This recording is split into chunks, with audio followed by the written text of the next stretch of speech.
Aashiqui bath చేయి జారితే sorry చెప్పి సర్దుకోవచ్చు. ఆ దెబ్బ తెచ్చిన నొప్పి కొద్దిసేపటికి తగ్గిపోతుంది. కానీ ఎదుటివారు బాధపడలేదని అంటే మనసు పడే నొప్పి ఎప్పటికీ తగ్గదు. అందుకే నలుగురిలో ఉన్నప్పుడు నాలుకని, ఆవేశంలో ఉన్నప్పుడు ఆలోచన అదుపులో పెట్టుకుంటే జీవితం హాయిగా ఉంటుంది. అలాగే బడిలో నేర్చుకున్న పాఠాల కంటే బాధలో నేర్చుకున్న పాఠాలే బ్రతకడం నేర్పుతాయని ఈరోజు మనకి ఆజ్కీ బాత్లో కనిపిస్తుంది. ఈ మధ్యకాలంలో మనం చాలా విషయాల్లో చూస్తూ ఉన్నాం.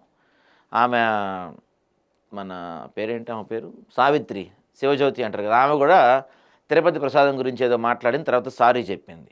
నేను వీడు నాన్ వేష్ గాడు, వాడు కూడా మన దేవుళ్ళ గురించి వాళ్ళ గురించి ఇష్టానుసారంగా మాట్లాడి తర్వాత సారీ చెప్తున్నారు. మీరు ఆవేశంలో అంటే ఆవేశంలోనో ఇంకే దాంట్లోనో ఇష్టం వచ్చినట్టు నోటికి వచ్చినట్టు మాట్లాడి తర్వాత సారీ చెప్పినంత మాత్రాన ఆ మనసు పడే గాయం పోదు.